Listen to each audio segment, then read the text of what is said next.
All right, hey, what's up, everybody? Mike Lindsley back with you for a 9-minute with Mike Lindsley segment. Why not? Of course, IGTV, Facebook, and YouTube, bringing it to you on those platforms. And don't forget to follow me on Twitter at Mike L Sports and on Instagram, Mike L Sports 1979. I am here. It is Fish Friday. Can't wait. Ordering later tonight, grabbing my fish, my mac and cheese, coleslaw, French fries. Pair it with either of those things, of course. And they have themed food days during the week here at Rosie's. Pizza, wings. You got to try the garlic parm, one of my favorite wings in Central New York. And of course, all the hot and cold subs, the pasta, and more. Rosie's Corner on Instagram, on Facebook. Make sure you follow and like. And, it's just a terrific place. It's a local place. The more you order, the more it helps, of course, local businesses, local families getting through the global pandemic as well. Rosie's Corner is a proud sponsor of the ML Sports Platter. Bravo to Jason, Jody, and the crew here working their tails off. You can get curbside pickup. You can get it delivered. You can get the Grubhub delivery as well. So make sure you choose one of those options here at Rosie's Corner. Safe, sanitary, and local. Rosie's Corner, a proud sponsor of the ML Sports Platter. So obviously I'm decked out in all the Bills gear today. I didn't expect to do a video about the Buffalo Bills in the 1990s, kind of a look back for me. I was going to do my all-time NBA team. Perhaps I'll save that for next Friday. But I was watching the comeback against the Oilers in the playoffs back in '93, and just so many memories came back. Of course, the Bills were down, just huge at the half. 28-3, the first pass from Frank Reich over to the right side gets picked off by Bubba McDowell, and the Bills are, they're down 35-3. And then all of a sudden, it was slowly but surely the Bills, came back. They chipped away, and, Kenneth Davis here, Andre Reed there, Don Beebe here, Reed again, boom, boom, boom. I remember my dad, going out to do the Christmas lights, take them down, rather. I kept telling him, Dad, come on, you got to come in. No, yeah. And then finally it was 35-24. Sorry, screw it. He walked in, and, we watched the rest of the game together, and the Bills prevailed with a Steve Christie field goal in overtime. But that's just one of the many 1990s Bills things that have happened the last couple weeks for me. I rewatched A Football Life Jim Kelly. I rewatched A Football Life Bruce Smith. I rewatched A Football Life Thurman Thomas. And it's easy for a Bills diehard fan to go back to the era and just say Kelly, Smith, Thomas, Reed, Marv Levy, right? And just end it there. But there's so many layers to what made that era so remarkable. I mean, let's just rip through them. Every single one that for me comes to mind.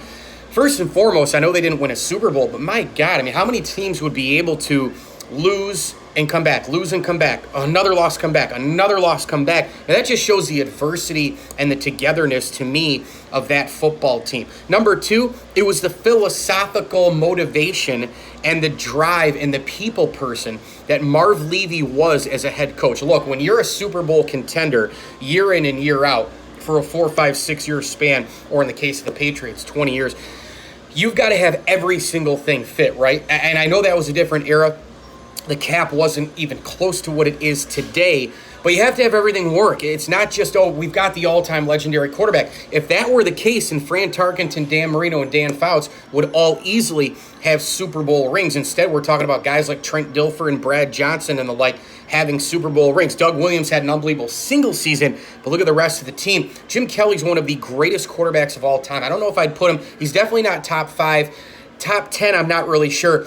But when you get to top 15, or for sure he's not outside the top 20, but top 15, you can make an argument. Top 10 even, you could make an argument. I probably wouldn't put him in the top 10, just quickly thinking out some of the names right now. But you get to top 15, certainly an argument. I think he's a slam dunk for a top 20 all-time quarterback. But think about the amount of other players that Jim Kelly needed. He could have run the King on offense, sure, but it was Thurman Thomas, perhaps, according to so many different players on that team and all those Football Life episodes. Thurman Thomas was really the perfect running back to make that offense go. He could run in between the tackles. He could catch the ball out of the backfield and keep the defense honest. And then once you get Thermal involved with the handoffs and the dump-offs, the screens and the like, you had a great backup, Kenneth Davis, who could do some of the same thing, a little bit of a bigger back to kind of be the thunder to the lightning of Thurman Thomas. And then you take the receivers, the talent, James Lofton, Andre Reed, Don Beebe. You take tight ends like Pete Metzger and Keith McKellar. But folks, one of the most underrated parts of the Buffalo Bills team was the offensive line. Think about the offensive line that literally was in front of Thomas and Kenneth Davis and Jim Kelly protecting him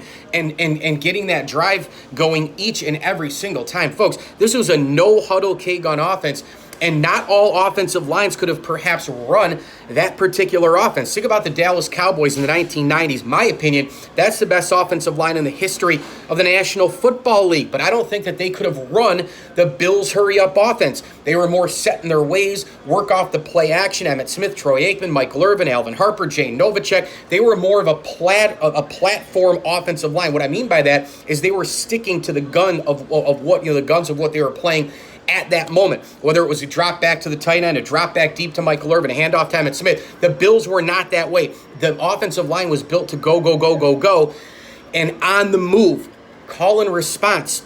The offensive line was built that way. House Ballard, Kent Hull at center. You take a look at Jim Richter and company. Those offensive linemen were built to go, go, go, go, go, and call and response for the Bills. Kelly, Thomas, Reed, Beebe, Lofton, all the tight ends, the weapons that they had, remarkable. And then on the defensive side of things, give me a break. The offense gets a ton of the credit for that era under Ted Marchibroda and, of course, the architecture of the general manager, Bill Polian.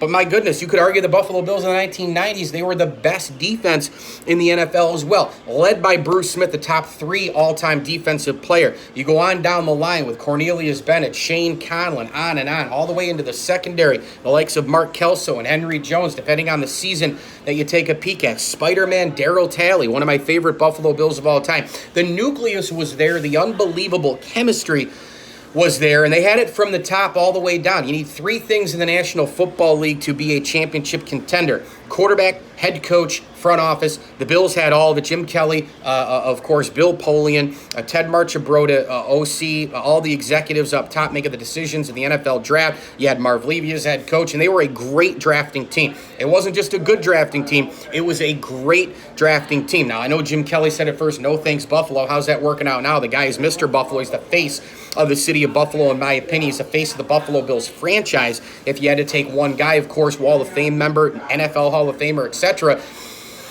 But it was all those other picks that came later on that surrounded Jim Kelly, surrounded the defense, etc. Unbelievable production from everywhere across the roster. And the Bills, I'll tell you what, and I'll end on this. I get asked this a lot. A lot of people will say, hey, 2 questions come up to me often. Number 1, would you trade all 4 AFC titles for 1 Super Bowl? It's a no-brainer. Of course I would. I would want that 1 Super Bowl. Jets fans who are older than me still hang on to Super Bowl 3 and name it. They still talk about it. But I'm 40 years old right now.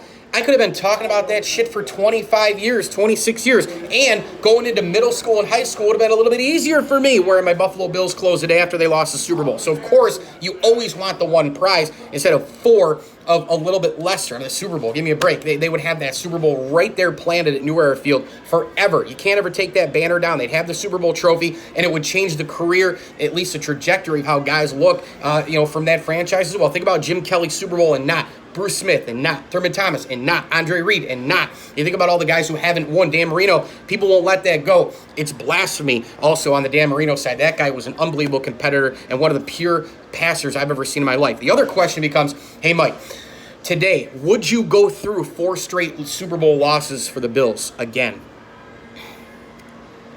I think I would. And the reason I think I would is because that means that the Buffalo Bills are in it to win it. That means that they're one of the top 2 or 3 teams in the NFL. And even if they lose 4 in a row again, they would be one of the great teams in the league, and they'd be winning every week. The excitement, you knew that they were going to win. Home was Buffalo. Nobody wanted to go to Buffalo. They're almost impossible to beat there. I probably would because they'd be one of the best. But, man, it would be tough to watch 4 straight Super Bowl losses again. My point, the 1990s Buffalo Bills. It was an amazing era for Buffalo fans. Rosie's Corner, get here. Proud sponsor of the ML Sports Platter. As I always tell you, when they come back, whenever that is, enjoy the games.